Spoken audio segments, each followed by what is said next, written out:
Hi, everyone. So welcome to our first session in a four workshop series on proposal writing.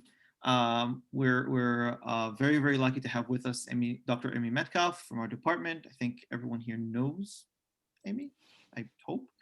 I'll start with a land acknowledgement and then we'll go to Amy's presentation. Just want to tell everyone that our next session in this series, our second one, will be presented by Dr. Andrew Mazawi sometime mid-February. We're still getting through all the logistics, and that's going to be on soliciting references. And I hope to see everyone there as well. So before we begin, I'd like to acknowledge that we are gathered here today on the traditional, ancestral, and unceded territory of the Coast Salish people, the Musqueam, the Tsleil-Waututh, and the Squamish nations. Of course, there are other nations, and depending on where you are watching this from, there are probably other indigenous nations that occupy the land that you are in, or that come from the land that you are in. I don't know if anyone has seen this, but there are quite a few resources to see what land you are on if you want to. And I'll just share one of those here with us if you haven't seen it already. I found it extremely interesting and very, very useful. And I hope that if you haven't seen this already, this might be useful to you as well. So with that, Amy, take it away. Thanks. Hi, everyone. It's very nice to be here today. I'm going to share some slides and try to keep enough time that I can have a lot of questions and sort of a Q&A session at the end. So the title of our presentation today is Beyond the Proposal.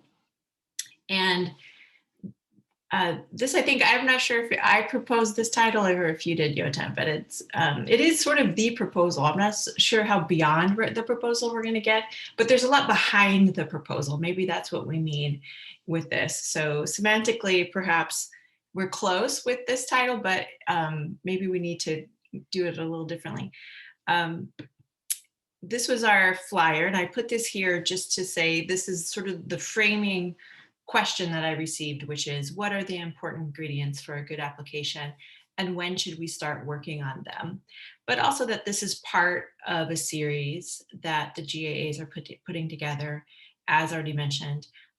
So this one, Beyond the Proposal, is first, and then the next session will be on soliciting reference letters. So I'll spend a little bit of time on that, but not a lot, just because it will be addressed in more a comprehensive fashion soon. The third is writing a peer-reviewed article and writing a good proposal. So the proposal writing part, we're not going to talk about so much. So this is sort of the preparing to be in that space to write a proposal. And I'm hoping to share with you today some of my perspective. I'm currently chairing the Scholarships and Fellowships Committee for the department, which is the committee that adjudicates all of the departmental awards, scholarships, applications that come through in an annual basis. So from that perspective, there are some things that you might want to know going into it in terms of how to address the concept and the process of writing a research application proposal, scholarship proposal. So again, so here's our question for today, framing question. And I always ask questions of questions because I don't think we should take questions for granted. They're always coming from a perspective, and we need to make sure that we're also kind of jiggling them around a little bit. So applications for what? So we're talking about a funding application, but what is that and what does it do? What entails a good application? So you notice in the question, what are the important ingredients for a good funding application? Well, what is good, right? We can't take these as value neutral propositions, or also that my definition of good is your definition of good, which is maybe not even the funding agency's definition of good. So where do we go with that? And then when to start. So we say we should start. When should we start? When to start is part of it, but what if we never stop or we are continually doing? So the temporal aspect of it, I also want to play with a little bit here today. So starting with the question of applications for what? So we're thinking about the types of awards that you would have to apply for. But to really talk about that, I want to talk about the scope of graduate funding at UBC prior to that. And part of that is also then beyond UBC. Maybe this is the beyond aspect of the title of the session, is to kind of, we have to look at the agencies involved. So what is the federal focus on talent development and Canadian research capacity? Because it does matter, and it does influence a lot of the ways that funding happens at UBC and at other Canadian institutions.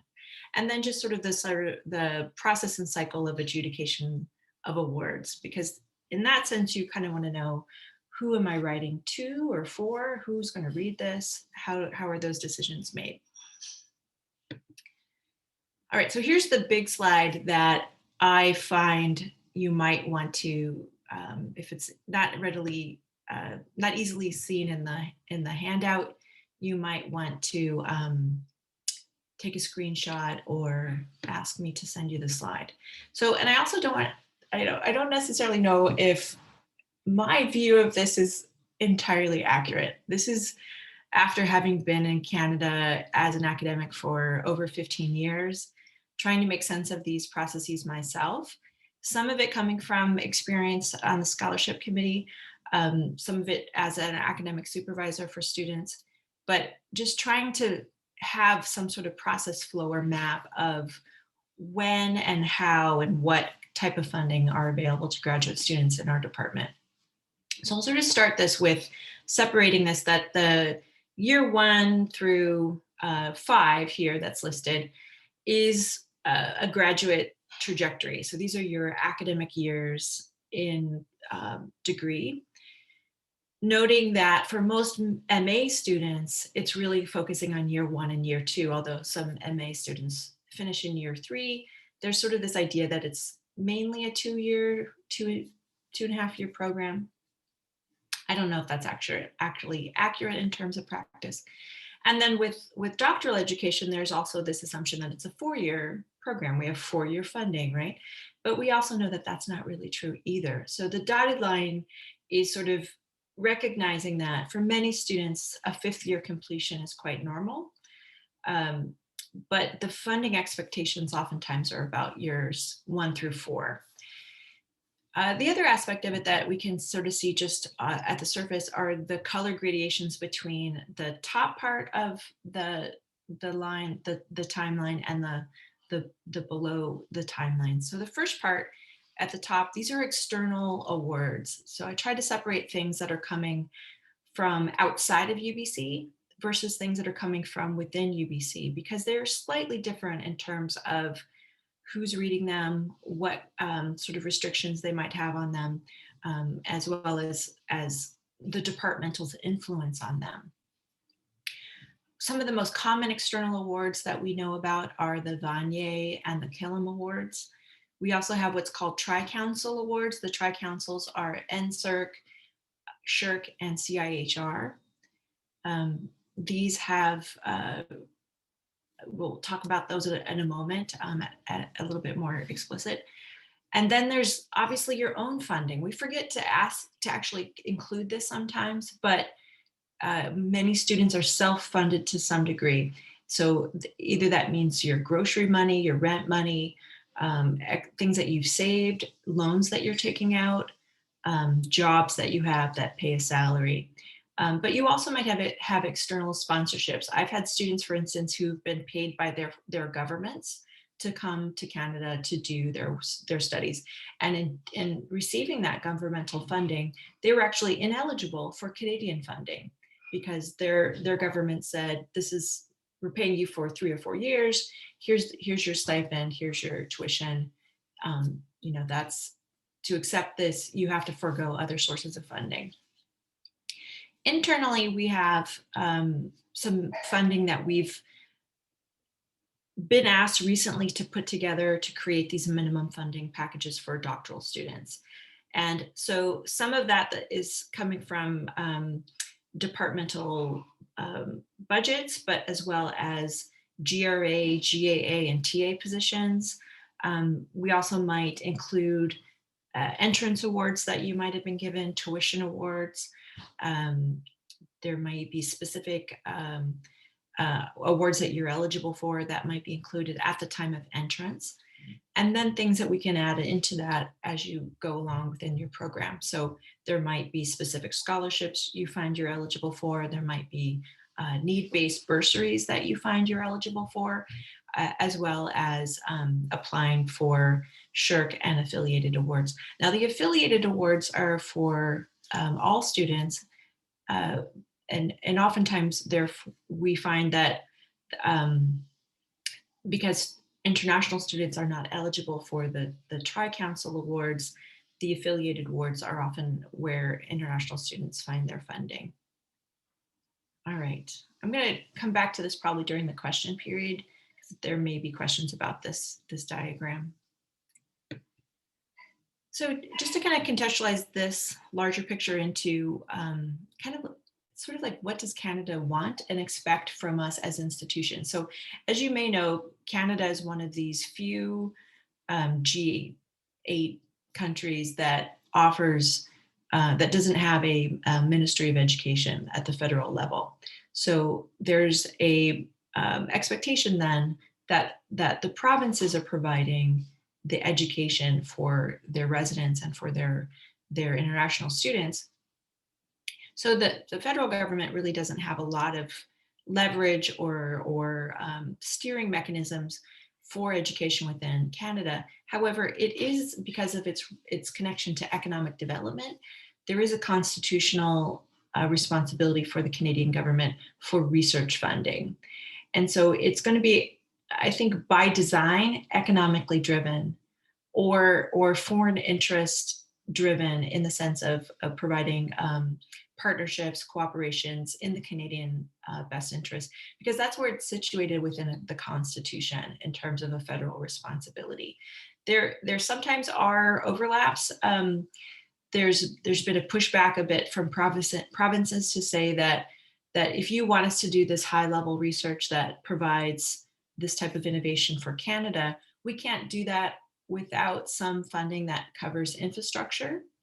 So there's been sort of a patching backwards for infrastructure funding from the federal government, but primarily anything that has to do with the academic services of an institution, as well as the bulk of its capital funding. So where the buildings are located, repair costs, much of that is provincially funded.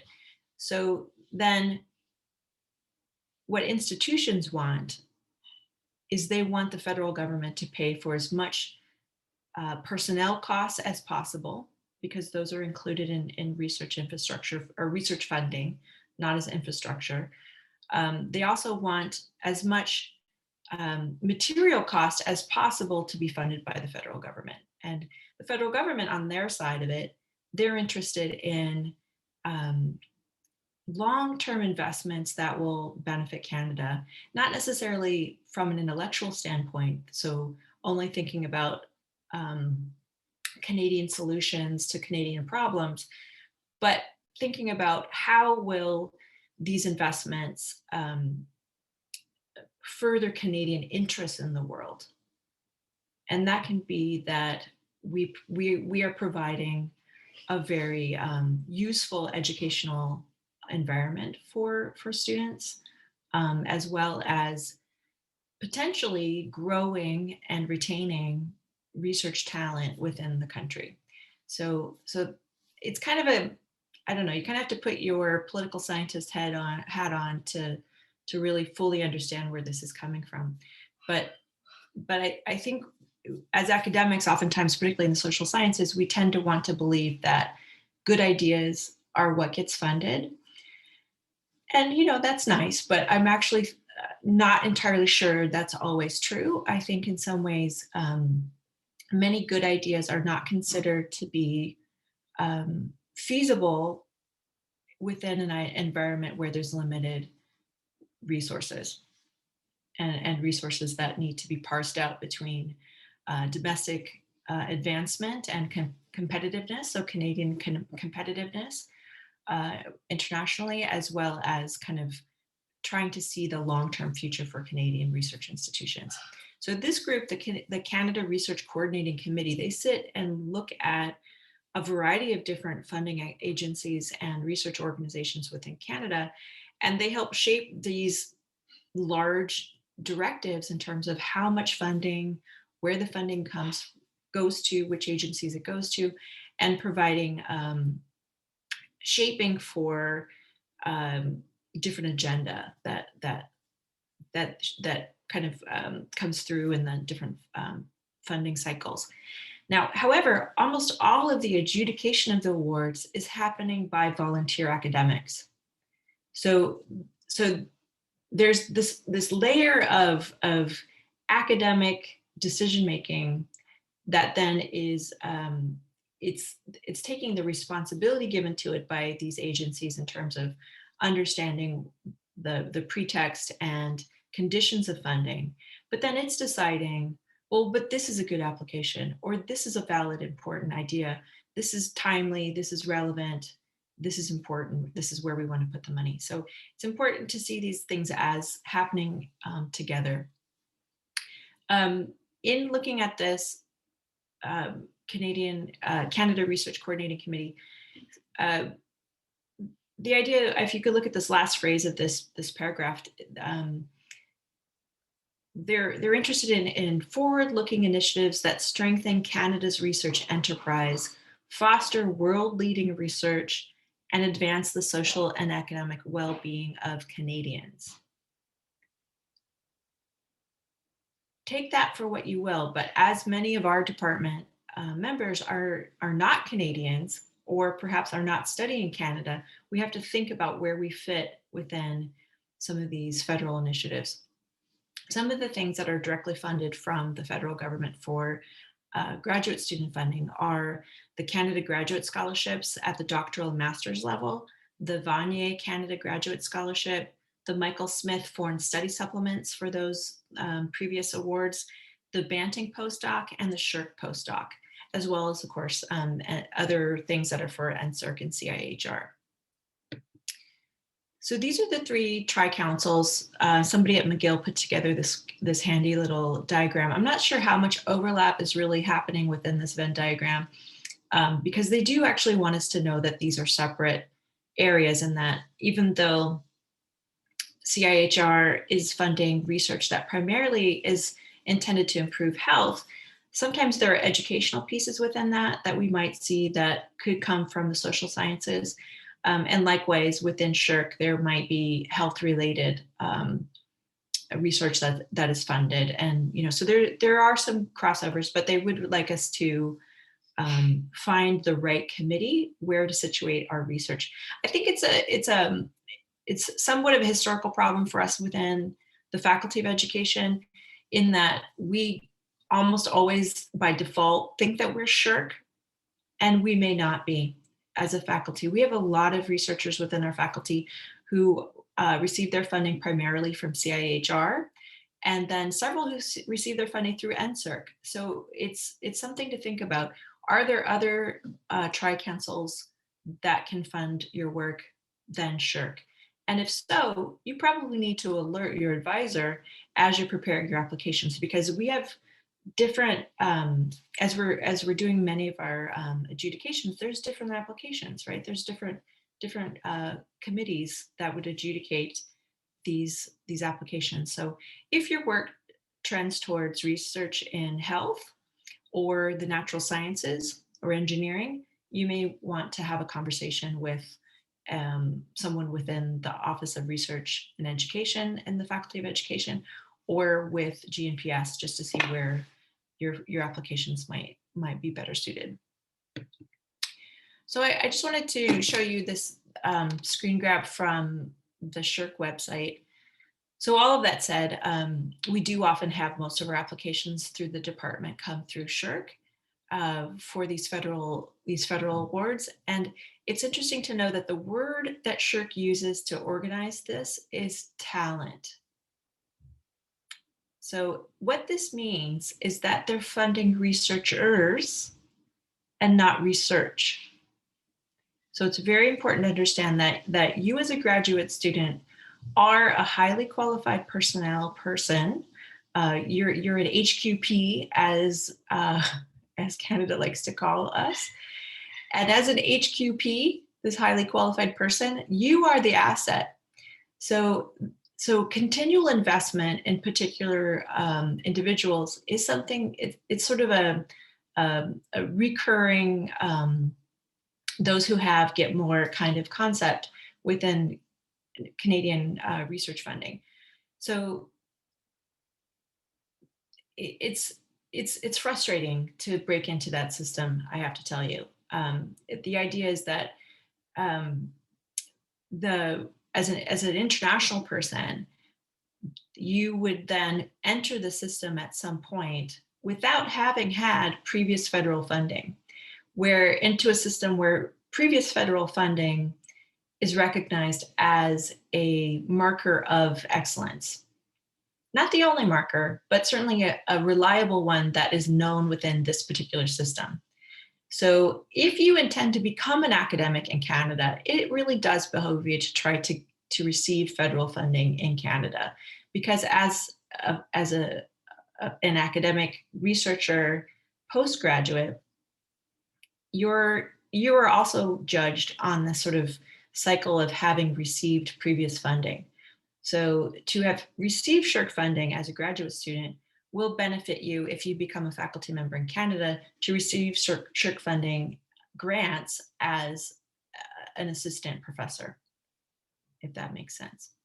It's not supposed to work that way, I think. It's not supposed to be that only SSHRC people get SSHRCs, or only people who've been receiving this funding will receive it in the future.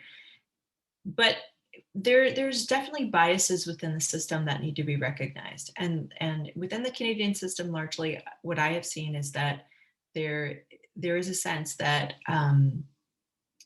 I wouldn't necessarily go as far to say it's a Canada first mentality, but it is certainly we understand that and know that and can recognize the value of that when people are adjudicating awards. So I'd like for you to take a look at some of these statistics here. So this is from the 2019-2020 SSHRC Awards to graduate students. So the CGSM program, so that's our main program for master's students, they awarded about 1,500 master's scholarships across the entire country, which is not a huge amount when you consider just large institutions like UBC. For doctoral scholarships that were awarded, it's only 430. And of these, 63% of those went to first-year students and 37% went to second-year students. So we're not talking about fantastic statistics in terms of success rates. For the Canada Graduate Scholarships, so the Michael Smith Foreign Study, 131 students received that. For Vanier, you can figure out the percentage here. 179 eligible applications were received federally, of which 56 scholarships were awarded federally. So that doesn't include all the applicants that didn't have their applications forwarded to the federal adjudication level. So, that's not included here because perhaps SSHRC doesn't know. For doctoral fellowships, you can also figure out these application statistics. It's still very low. There's 2,500 eligible applications for 516 awarded. Again, not including those that weren't forwarded to Ottawa from their institutions. I can do the admitting there. And the same with the postdocs. All right. You may hear this term, I'm just going to briefly introduce it, that each institution has a quota for the number of applications, the maximum number they're allowed to forward to a national competition for one of these federal awards. So as an example, for Vanier, the quotas are, there's only so many applications or so many awards that are going to be given out in 3 years. And so here, 600 total applications. And those, for each institution, your quota is basically calculated on the percentage of research dollars you receive through the Canada Research Chair Program. So this is incredibly self-referential in that the institutions with the highest research capacities will have more opportunities for nominating graduate students for these awards. You can figure this out, but that UBC has one of the highest numbers of Canada Research Chairs, and so we have some of the highest numbers of quotas for these federal awards for students. The relationship between CRCs and graduate students, as far as I know, has never been demonstrated. It's more of a research capacity question.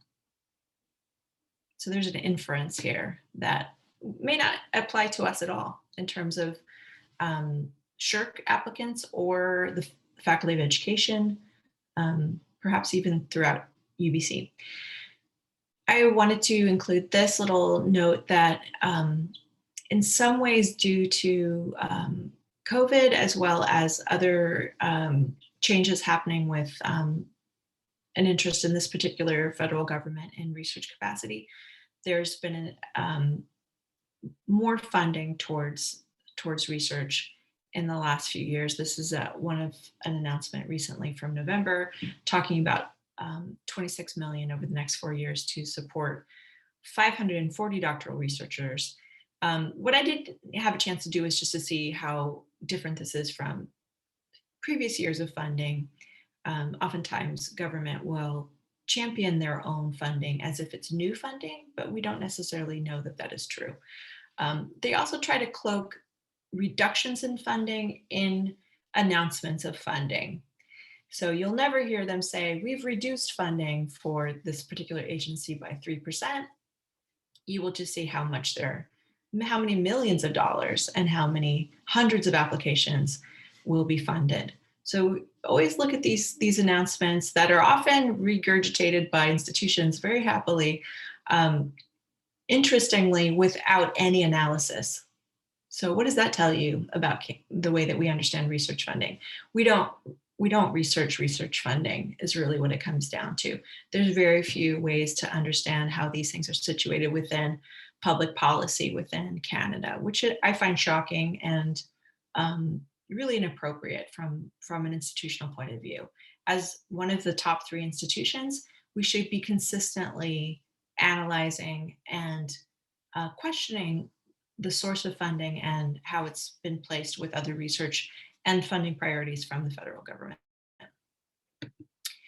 All right, so as we talk about awards, I'm going to talk to you a little bit about a few awards that we go through. It's important for Indigenous students and for faculty members to recognize that there's specific awards that are available for Indigenous graduate students at UBC. Some of these are faculty-wide and some of these are institutional-wide. So one that's institutional-wide is the Aboriginal Graduate Fellowship. And then, it's off cycle. It isn't provided at the same time that other awards are for incoming students. So there's this bridge funding that's available. And I have found it's incredibly disheartening to see how few departments know about the bridge funding and what to do with it. So something for us as a community of scholars to support each other is to ask questions of faculty members and students. Do you know about the bridge funding? And then to find those answers. It's really important. As some of these are off-cycle funds, students will go many months without having an award in the fall if they're not aware of the bridge funding. There's a special page that is provided for Indigenous students at UBC about financial awards and bursaries. So that's another good source of information. Also, something to know is that for every federal adjudication, there are, such as the CGSMs and SHRC doctoral fellowships, there is a way for us to indicate as a department when a student is self-identified as an Indigenous student that they do not count towards our quota. So this is really important to recognize too. So it's called an Indigenous Talent Measure. And you can read a little bit more about it on this slide, but it's an opportunity for self-identified Indigenous doctoral applicants to have their application considered for submission beyond the institution's quota. So again, something that our department and our committee needs to recognize, but students also should be aware that self-identification does matter. And where those boxes are located on the Canadian Common CV, that's where you indicate. And that's where it would be, where that self-identification happens. Not necessarily in the letter, although that does help in the department's reinforcement of that self-identification, but there's specific spaces within the application to indicate that. All right, so here's just an example. This comes from GNPS when they're talking about the difference between submission for Canada Graduate Scholarship applications, which are the SSHRC applications, for instance, or the affiliated fellowship applications. So these things have changed over time. So this is sort of the most recent way that it happens, where the applications are very similar. However, the domestic students, the Canadian students, are going to be submitting their CGS applications online directly, not to the department, whereas affiliated applications will come to the graduate program and they must be complete. So there's a separation of materials there. And those dates then are announced by the department when they're due. Tracy accepts the applications, that type of thing. So the graduate program will receive the applications from the online applications and the departmental submitted applications, and will review them within our department, within the scholarships committee. And then based on the quota that we have, we will decide how many students we can forward to GNPS. And so then we do that. It goes to GNPS and they double check everybody's eligible, and then they rank them. They have a separate committee that will review and rank the applications. And then for the CGSM applicants, they will push into an online application the top applicants for the university, and then they will select at that level the fellowship applications for the affiliated awards, and those then go to award disbursement. So it's important to sort of see how these things they're related, and partially how they're related is that CGS applicants who wish to be considered for affiliated awards are also eligible. So at that last stage, there's a larger pool of eligibility for those selections at the institutional level. All right, so what entails a good funding application with good in quotations? So it's essential for to be considered that you have to be eligible. This happens quite unfortunately. I wouldn't say frequently, but I would say at least once a cycle, if not once a year, we receive a very long application that must have taken hours and hours and hours to put together for an award that the student is not eligible for. That is tragic, right? Like that is horrible. So if you're not eligible, obviously don't submit it. If you're concerned if you're eligible, ask before, way before. So it's really essential that the first thing you do is to look at the eligibility requirements for any of these applications. And then the second thing that's essential is that you've actually submitted it complete, all the materials, and on time. If not, it is just not fair to be considered. And for many of the awards, it's an automatic reject. So if you missed it by a minute, it's like an automatic reject. If you're doing it online, forget it, right? If you're doing it through our department, there's even this kind of feeling like, well, they were due at noon. So it has happened, people scrambling in, oh, please. And, we do our best. But increasingly we are being said, it's when you compare sort of the hard stop timestamp of the online applicants versus the sort of hopefulness of a more personal face-to-face application, we have to consider that these are actually applying for the same things, and we need to be consistent. So we have to have some sort of standards and fairness. So it's just better to not be in that position for any of us. So to submit, to know the deadlines and to have that done. So that usually means, what I would like to see is to have students apply at least a day ahead, to not apply on the deadline date at all.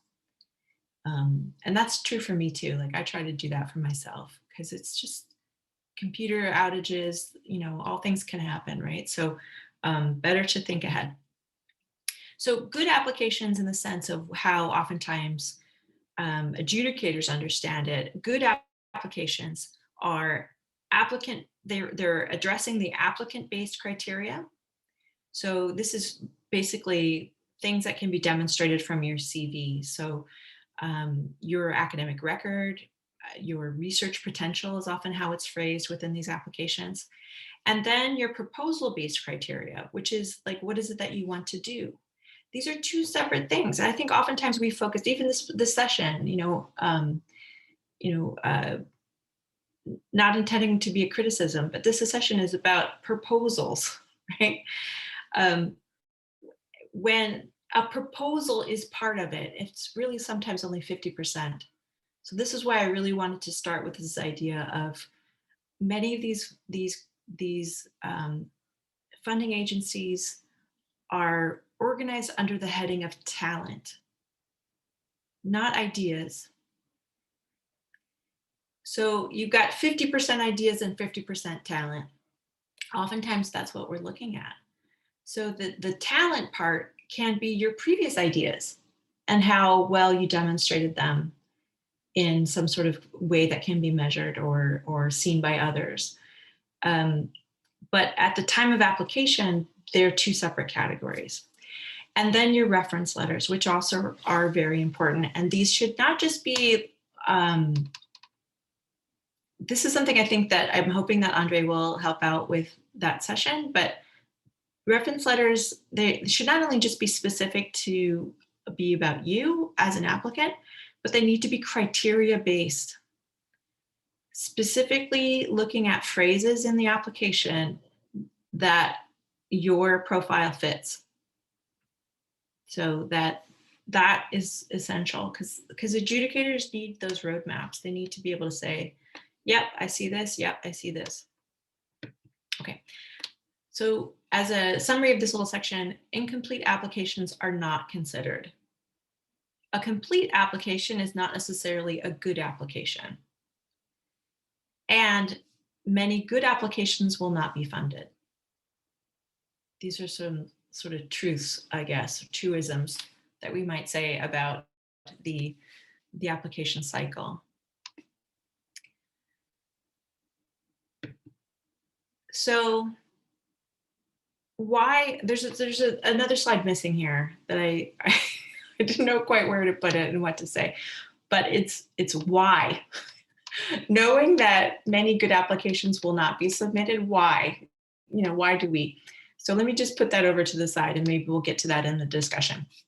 The when part is important. So what I decided to organize this is under sort of a bit of generalization, but just to say that you have to organize these not so much in terms of deadlines. I think that's a really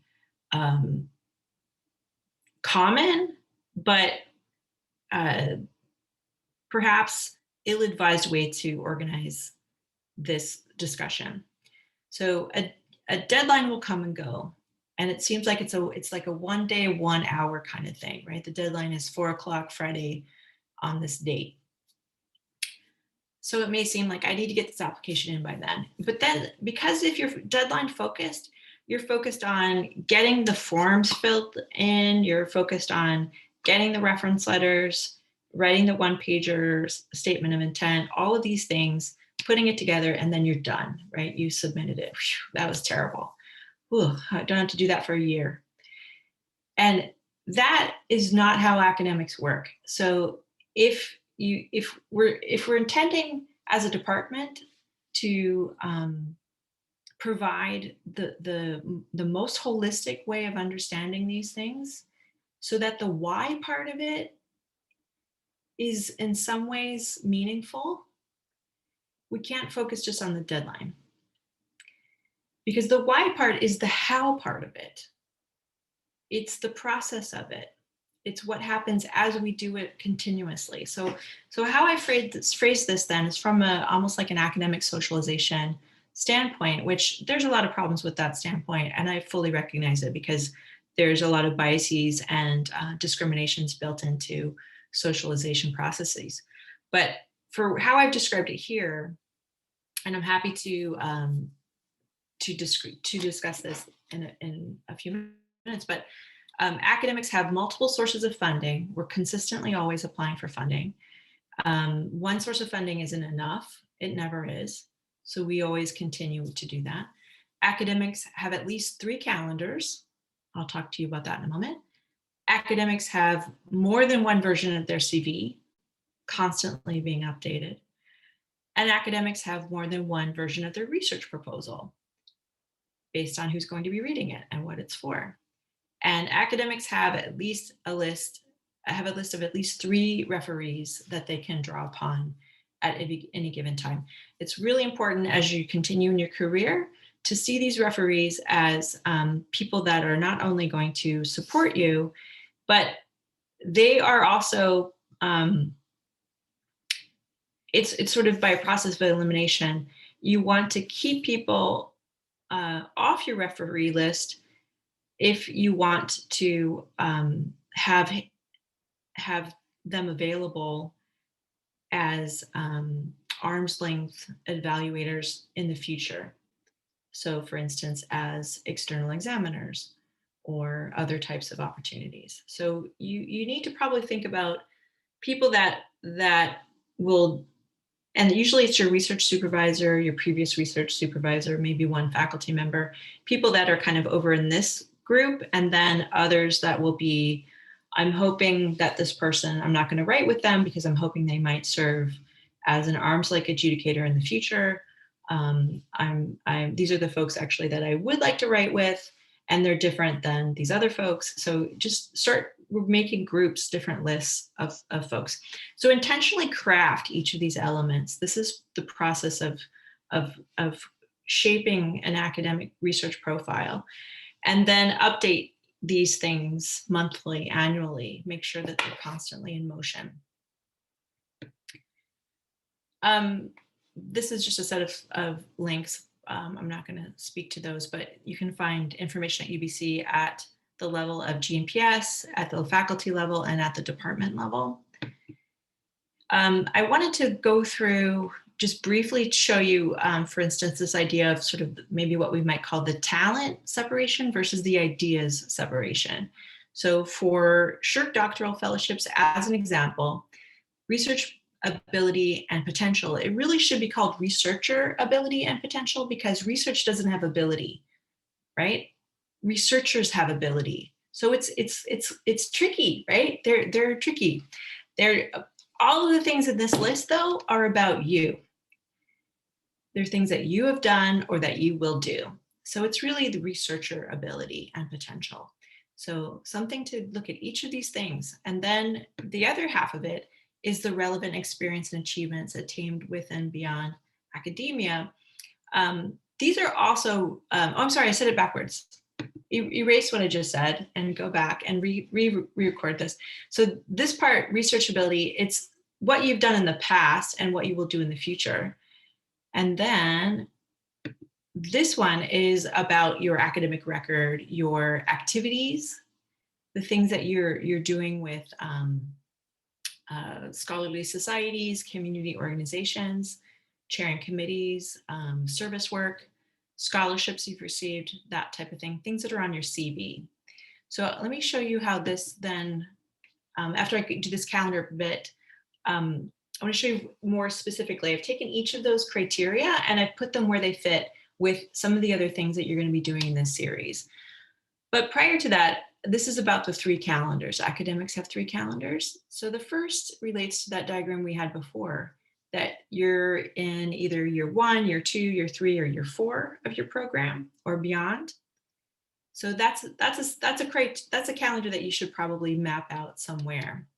And then every year we have an annual calendar. And we might think, well, why don't we just always default to the one below, which is the academic calendar? And the reason is that on your CV, the annual calendar wins. The annual calendar is where things are listed in your CV by date, by year, not by academic year. So that may mean like you need to hustle at the fall to get stuff onto your CV so that it sits there in whatever academic or calendar year it is, not the academic year. So if you're thinking about things, this was made very clear to me when I became an assistant professor many years ago, because our merit criteria was calendar based. Some of you might sit on our departmental merit committee. The merit calendar is calendar based because it matches the CV. Up until that point in my life, I had been thinking about academic calendars since kindergarten. And then I realized like that is a second thing I need to know, but it's not all I need to know. So something really important. So with your CV then, there's a sample of CVs that I would really encourage you to look at from the Faculty of Education. Use it or something very similar to it. Don't use one that's made like a resume. Find an academic CV, and then not only build your stuff that way, but see what the criteria are, the headings are, and then make those things fit. Like find stuff to fit there. Make things, do things, fill it. Like that's part of what you need to do on that annual cycle. Because for this, the top part here, this is from the SSHRC application. These are the things that people will be looking for in your CV, whether it's the Canadian Common CV or an attached one that you've made yourself. So make these things, do these things. That is beyond the deadline of the application. And then same for your proposal. So the SSHRC description for researchability talks about quality of research proposal, and then it gives you, this is what they're looking for. Is it specific, focused, feasible, clearly described? Is it significant? What are the expected contributions? And then how do you talk about that? It's about your ability to communicate those ideas. So I've included here something that I sometimes use with my master's students, which you could say is completely just too much of a box, and I don't want to fit my work into a box. And I can understand it may not work for everybody, but sometimes people need to recognize that there's a flow between the concept and theory that you're using, the research questions that come out of that theory, the data and method you might be used to analyze and create answers for that research question or find answers for that research question, and then the coding and analysis and description that you'll be using. So for some students, it's just a quick check to see, have I done everything that I think I'm doing? And can I clearly and logically describe it?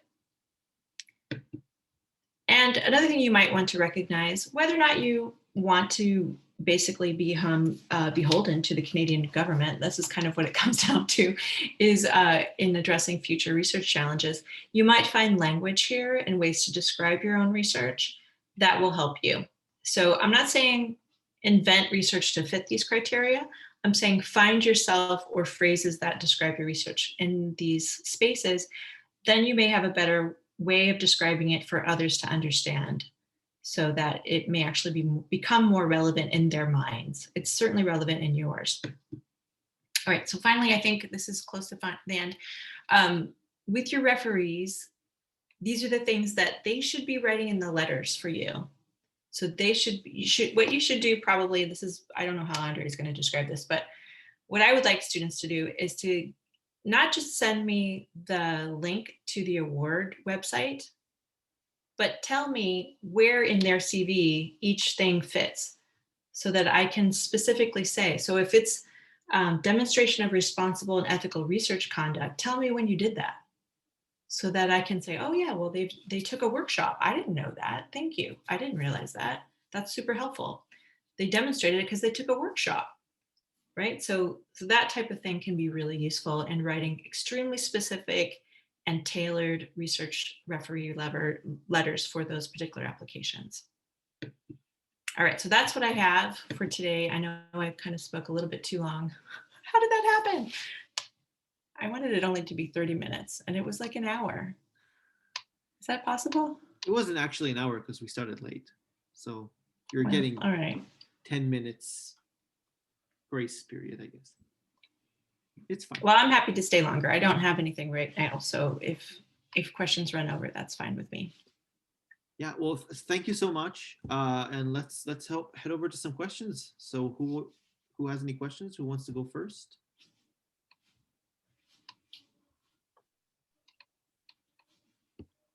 Are we doing the awkward silence thing? I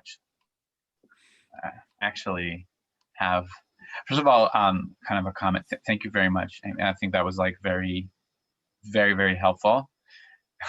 Also on the sobering side, but in a good way. Because I think it's one of the things in which like we tend not to sort of like deal with the heavy and hard truths of the structure in which we're operating, and I think that's just like very helpful, because it's like, okay, now I have at least kind of like a clearing of what this map looks like, and on that sense I wanted to ask, and this is kind of, I don't know if this is like this is a selfish question, but maybe it'll be helpful to other people who are not sharing the same situation. Like I see my sort of subfield within education, which is philosophy of education, as something that often doesn't really answer many of the criteria that are kind of within education, not necessarily universally with SSHRC, because I know that SSHRC has like a humanities-based kind of like funding sort of committee, and I've applied to that before in my master's, and that was good. But within education, they're looking for specific things, and I'm wondering if you can comment on, are there specific modes or like sub-disciplines that are strategically at a disadvantage potentially, and if that can be kind of somehow mitigated through kind of a like trying to think how that would sort of fit into a structure that's relevant to kind of what, or the federal objectives or whatever. Is that too vague, or am I? Is that? No, I think that's a perfect question, because and to some extent it's that I don't know quite how to describe it, but so every academic that sits on one of these adjudication committees, in my mind, is trying to make very intellectually based or science-based decisions depending on their field.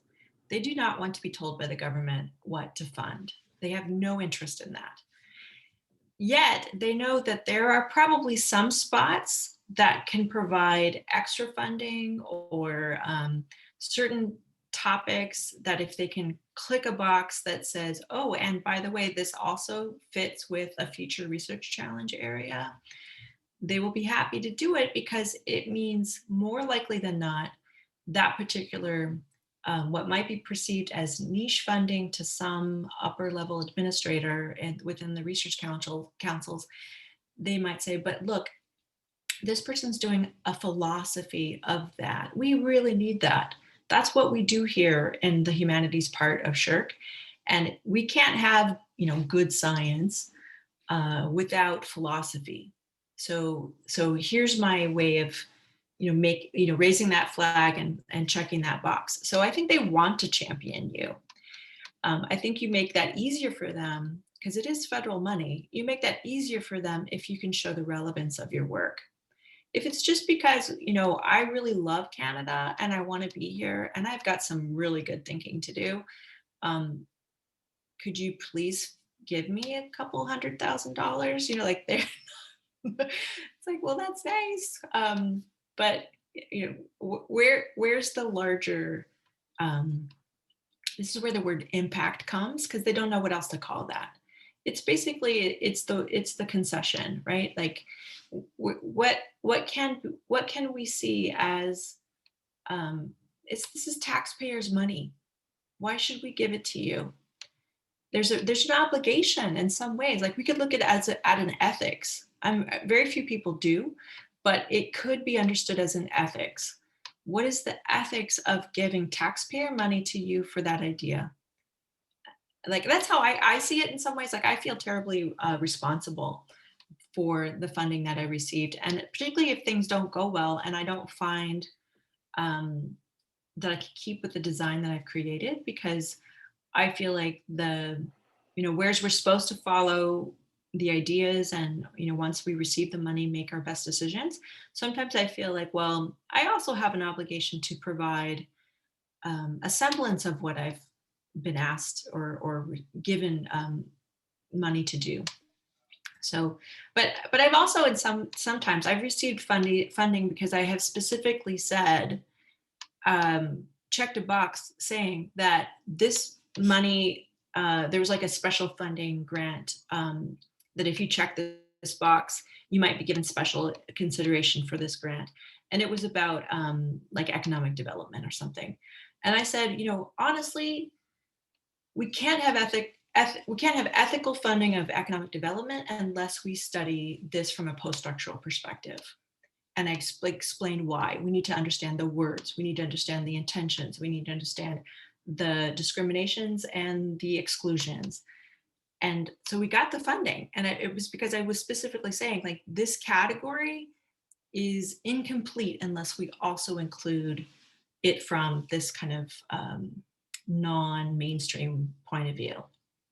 So I think it's fine to critique it. I think, in fact, reviewers at that level will probably be very happy to receive that type of application. Does that answer your question, Itamar? Yeah. Yeah. Thank you so much.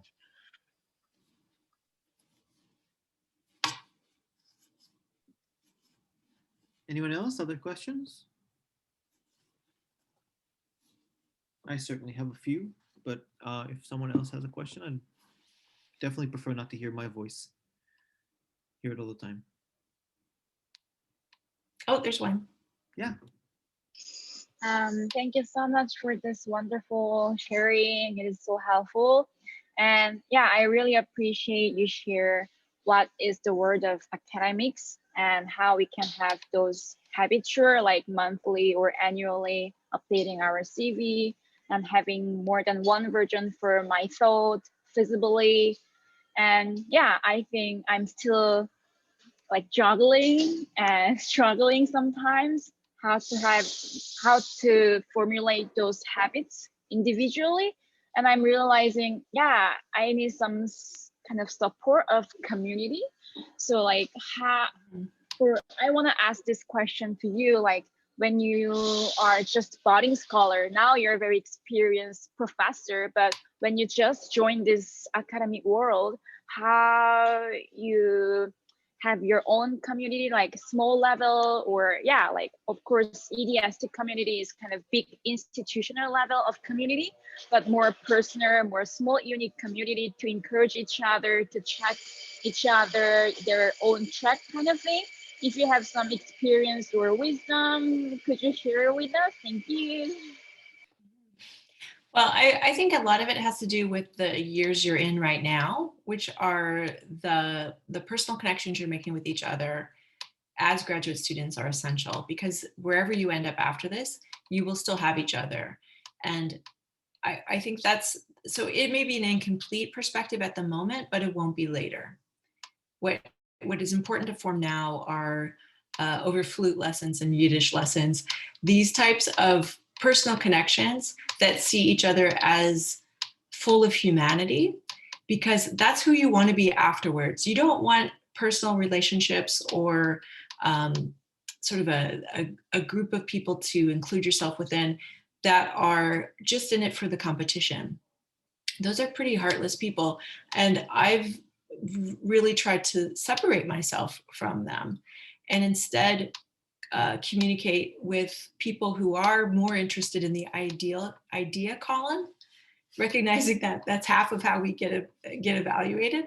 But the idea column, that 50%, the more we are doing what some people describe as heart-based work, you know, or holistic pursuits, inquiry processes, the more that we do that, and that we can find ways to put those into peer review and through the process of peer review, and then onto our CVs, we are both transforming the academic environment and retaining our humanity.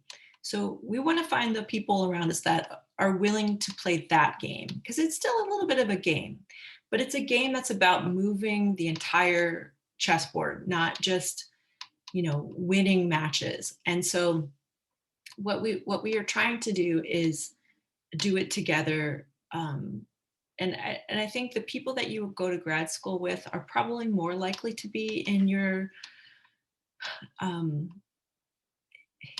your positive side than people that you might enter the workplace with, because those can be very lonely times, and they can be very competitive times. People are trying to curry favor. They're trying to understand a system that's hostile. There's a lot of organizational climate issues.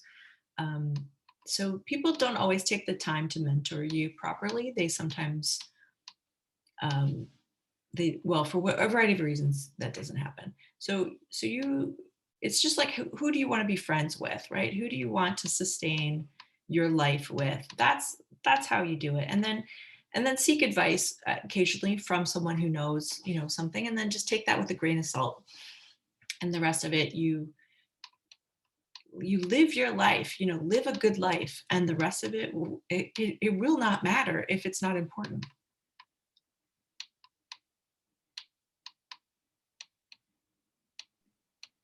Thank you. Thank you so much. Oh, we have a question in the chat, or a comment in the chat. Mm-hmm. This is so true about Indigenous funding.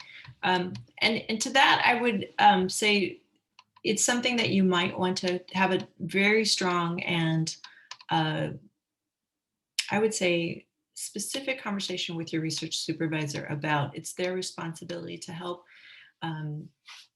find ways that the institution does or does not serve your needs. So it's true. Yeah, these terms institutionally are in flux. You notice that our funding is called Aboriginal graduate funding. That's attached to the name of the award, and I understand that is also being the title of that award will be changed at some point. But it's, yes, these are important discussions to have. Yeah. If I may, I have a question about the different, we have you know, the different agencies that we can apply to. You mentioned before, and it was really, really important, I think, that sometimes we don't understand that our research might actually fit with someone with a different agency that's not SSHRC, for example. I'm wondering, because all of these have quotas to them attached to them, right? You're getting, when the department decides which applications to send to the next level, there's always a quota attached to each type of application. And if most of the PhD students in our department, or most students in general, apply to SSHRC, doesn't it make sense to just apply to not SSHRC, basically? Yes, unless our quota is 0. Oh, and that sometimes happens. It is. Yeah. So it's sort of it's the bias that keeps on giving, that sometimes we are kind of directed by what we've done in the past in ways that don't serve us in the future. But what I would say for that, you might want to talk with your research supervisor, because there may be other ways. You know, in the abstract, I can't really answer that question, but with a specific project, we might find someone within the faculty who has advice, because I know there's faculty members that receive funding themselves from various agencies. So there may be a way for us to do it. I'm not specifically aware. So I have Jessica's raised her hand. Yeah. Hi, Amy. Thanks for all the information. Hi. It's really helpful. I'm wondering if there's anything specific to COVID, that there are updates or modifications or things going on that you know that maybe would be helpful for us to know also, just specifically within the last year and a half, or going forward, things that might have changed because of COVID. Does that make sense? Not that I know of in terms of these specific awards that I've mentioned here. There may be more funding federally. I'm not exactly sure of that. So I couldn't tell you, to be honest. There's grant funding that I know has changed, but in terms of like for faculty members, there's increased funding for a variety of different types of COVID related research projects. But as in terms of what that means for students within these annual cycles of awards, I'm not sure.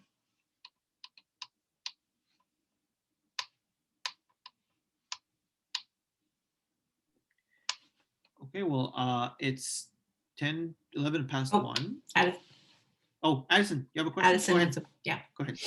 Sorry, do we have just a minute? Is that okay? Oh yeah. Thank you for the presentation. It was really helpful and thoughtful. And I appreciate the humanity throughout it all. So thank you.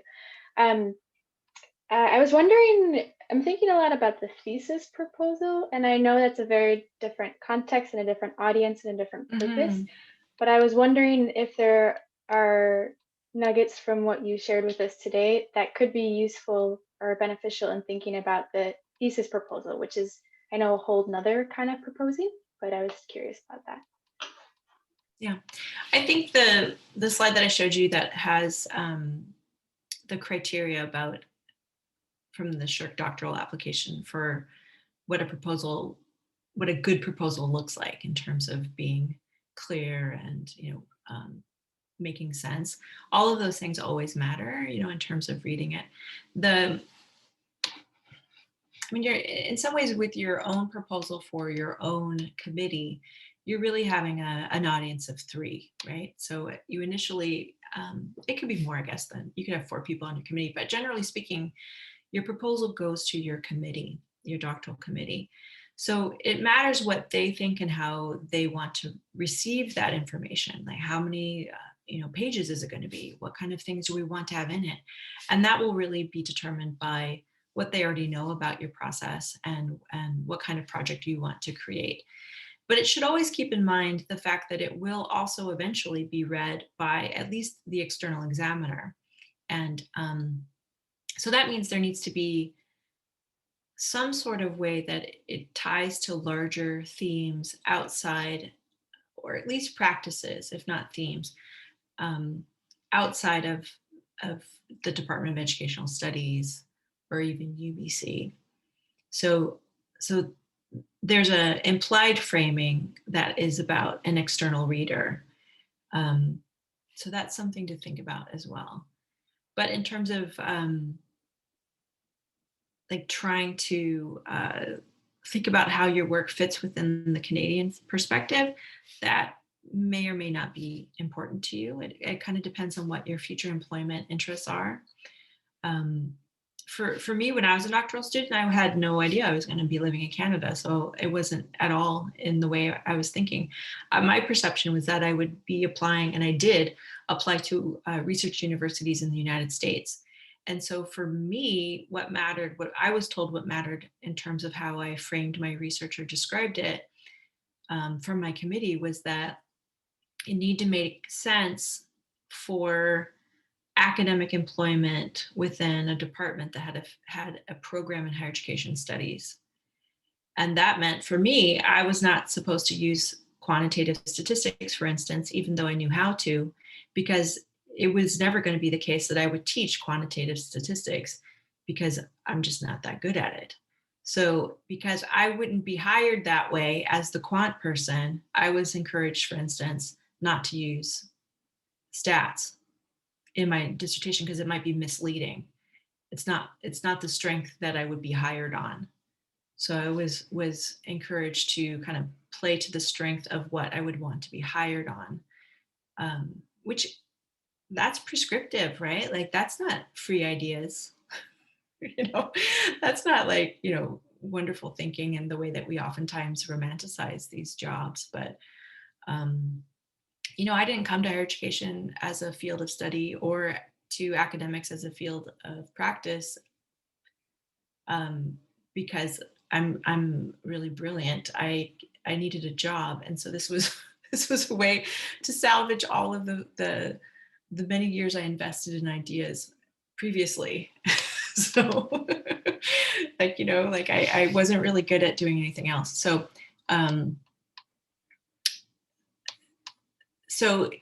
the future matters, I guess, is what I'm trying to say. Like where you perceive yourself after the dissertation does have an influence on how the research proposal is organized and even what you choose as a topic. To what extent you have to work with your committee on, because hopefully they'll be very, hopefully, which I would assume with all of our department members, they'll be both encouraging you to have this intellectual contribution, but also encouraging you to have a intellectual contribution that will be widely regarded and understood so that you're not kind of boxing yourself into a corner or painting yourself into a corner, because nobody really benefits from that. You don't want to live your life in a corner.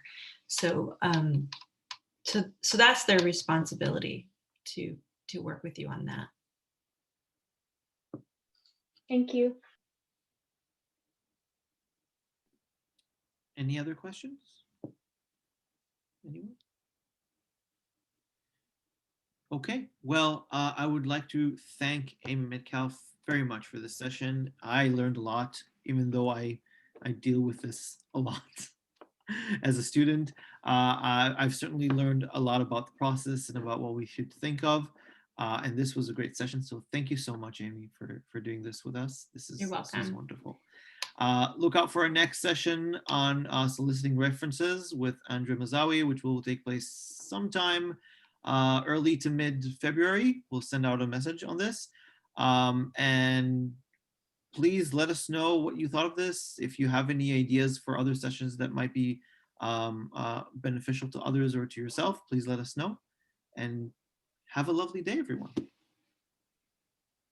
Thanks. And I'm very happy to respond to people individually if you have something that is very specific you didn't want to ask today.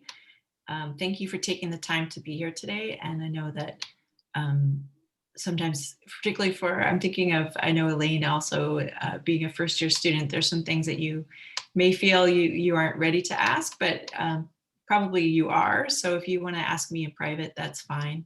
Just send me an email. Thank you. I'm going to stop recording.